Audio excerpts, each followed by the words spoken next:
quite the world traveler as of late. What's the vacation time been like for you? I'm Joanna Traveler right now. You can follow my new Instagram. Actually, I did that Instagram like many years ago, but I didn't have time to run it. But this time, I definitely have more time to do that. Of course, I'm joking, but no, I'm not joking. There is this Instagram. But it's been good. It's been good. I've been traveling, doing some stuff, good stuff happening in my life. So I took 2 months off. No training at all, but I cannot wait to get back to the gym on Monday after I will be back to Poland. Uh, yeah, that's it. I wonder because I think you put at one point like this is like the first vacation you've taken in forever, and so I wonder like was it just important for you to kind of decompress a little bit? I mean, I think about the spotlight that you've been under, right? I mean, and I think you welcome it a little bit, but your fights have been so high profile and so tense. Was it important for you to just kind of get away from the sport for a while? That's the point, and I wanna take a longer break.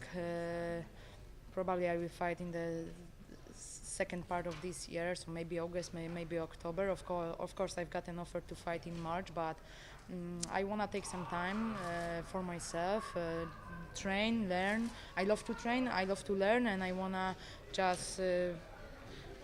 Do this for myself. This is what Mikey Brown said after my fight, like take a longer break. You just doing camps in the States. I spent 7 months last year in the States, and actually today I fill out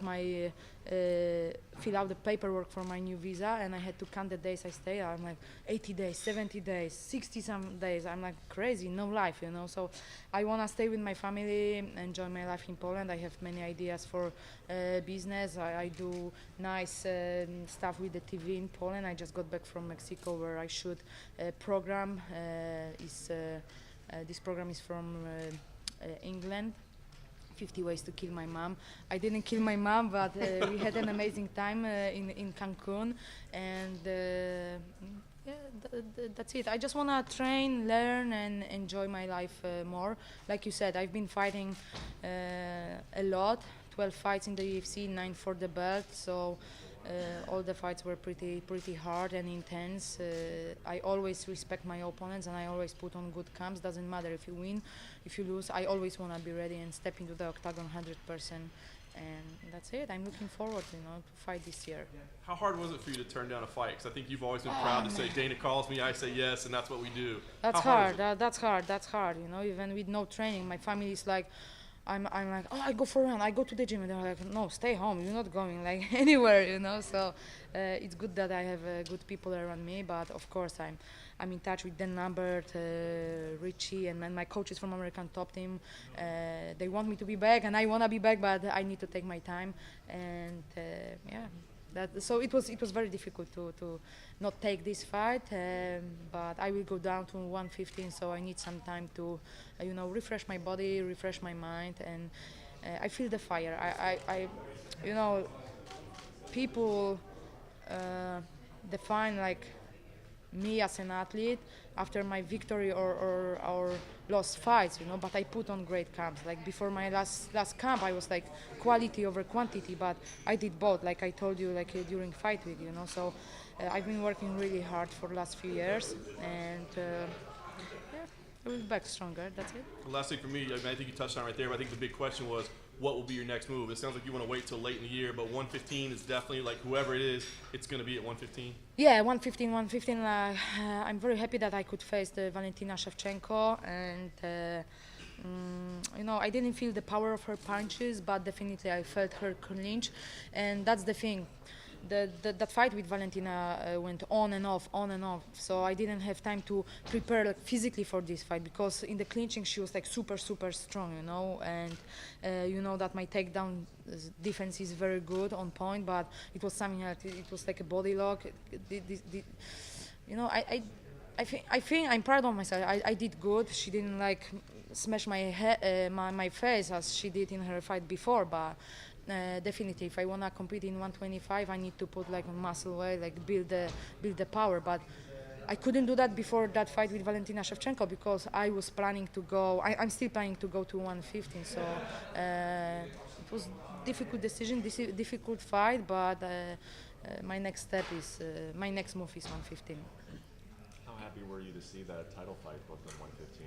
Oh man, I was getting mad at Rose. Of course, she's the champ, but man, I was a busy champion, you know, and you cannot wait, and you must defend your belt once in a year, and I'm very happy that I heard about this fight, you know, that this fight is happening, and definitely I want to go to Brazil and watch this fight live. You have plans to do that? Yeah, I 99% I will go to Brazil and watch this fight, and I cannot wait to see my Brazilian fans, and there's many of them, and I wanna just go there, hang out with them, and meet them, and watch this fight, of course. A lot of people will assume that you'll want Jessica to win because that could lead you to a quicker title fight. It's not like I wanna fight Rose or Jessica more, you know, but.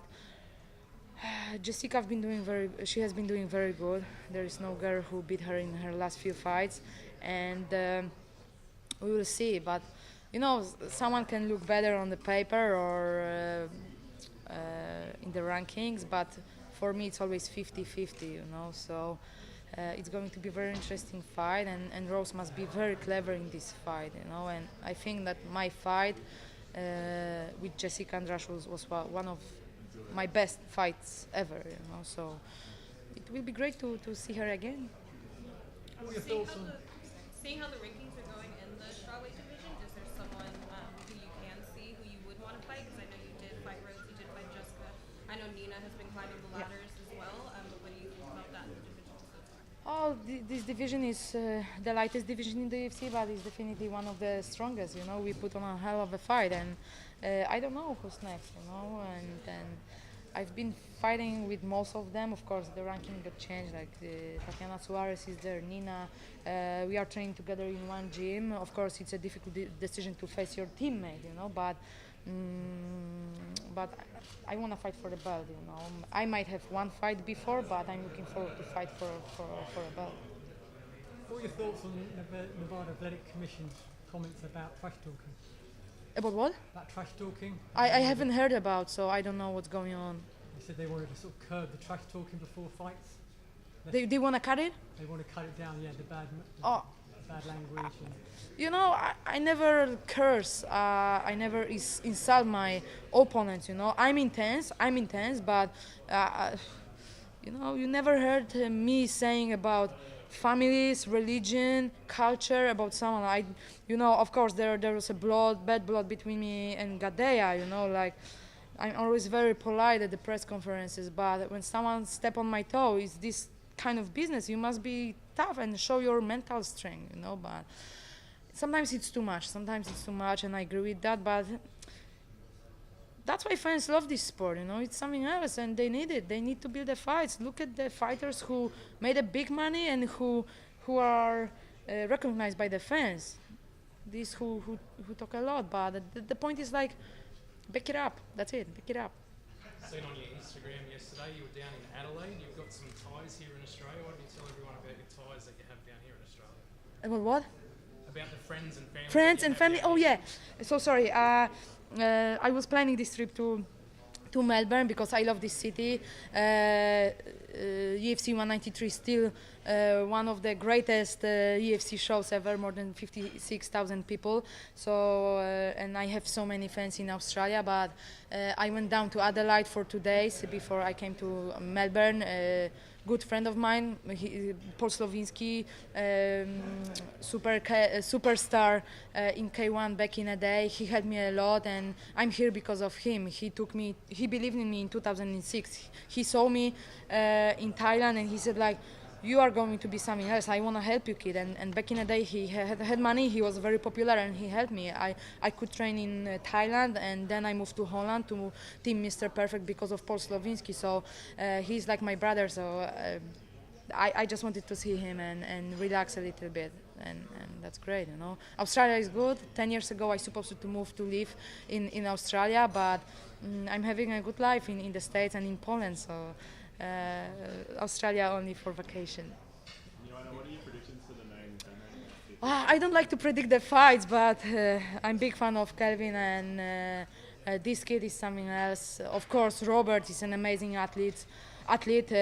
He went through tough fights with with remind me the name, Yoel, and it's going to be a tough fight, but I think Kelvin Gastelum has been waiting for this title shot, and it's his time. It's Kelvin's time, you know. So that's bad. I'm in Australia, and you know, I want Kelvin to win, but of course the better man is going to win. But Robert is a great athlete. He's a great athlete, so it's a good matchup. But it's Kelvin's time. What about the co-main event? You've got obviously two premier strikers. Yeah, like Who do you think is the better legend and the young generation, and I don't like the idea of promoting new coming athletes or young athletes in the fights with the legends. You know, they deserve more respect. But the thing that's interesting match, and I don't know how to predict this fight. You know, it's experience and. Such an experienced Silva and you know young, hungry Israel. So that's an interesting matchup. I don't have prediction for this fight. So sorry. Did you do any wrestling in Mexico? Oh yes, I did. I did. Actually, we have a show every year for Halloween at ATT. I did my pro wrestling debut down in Florida, but I did some lucha libre match in Mexico. The fans went crazy there when I posted a picture with the costume on, and that's funny. That's funny, you know. It's sport number one in Mexico, so I was happy to do that and learn from pro lucha libras. Something like this, lucha libre. So it was a real, you did a match, right? Like you I walkout. did a match. I was shooting a program with my mom, so even my mom did a match there. So it's going to be funny. It's going to be super funny program, and yeah, it was crazy. I won because my mom, she doesn't watch my fights, and we wanted her to feel the blood, feel the fight, and maybe one day she's gonna come to the States and watch my fight. You know. top turnbuckle, and if so, what was that like? Say again. Did you fly off the top turnbuckle, the top rope, when you were doing your pro wrestling match? And what was that feeling like if you did it? What do you mean? Well, you know, like lucha libre, they jump Oh, off yeah. the top turnbuckle and they do like diving. They do that. Oh, I couldn't do all the moves, so I took easy. But of course, it's crazy. Yeah, I went easy. When you were doing this, were you thinking like, whoa, Ronda does this too? Like, Of course, I posted like, hey Ronda, I'm ready. Like, sign me to WWE. But I don't know what's going to happen in the future. Now I wanna be focused on my career in the UFC. There is nothing else, you know. After I retired from MMA, I will end my career in the UFC. You know, it was life changing after I signed with the UFC. I'm blessed with the UFC, and I know people can say that I'm trying to stick my finger into the Dana's ass, but guys, I don't understand how you can talk crap about your employee after the fight. Take it easy. If you don't like it, just get out and fight for other organizations. If you're complaining about the money, it's not only about to willing put on work and doing some media. It's actually, we all are employees. Like, we are fighters. There are people who are working behind in different departments. We all working for one company, one name. So if you don't like it, just get out. Don't complain, you know. So that's why I'm blessed with them. And sometimes people want me to say bad things, but I cannot say bad things, you know, because it was life changing. And I remember that I quit so many times before I was signed with the UFC because of no money, no sponsors, and no other possibilities. So I cannot say a bad word, and it's going to be my last employee ever. And that's funny because they ask me how many employees I had in my life. Only one, and it's UFC, you know. And I'm proud, and I am very proud of it. Thank you so much. Thank you.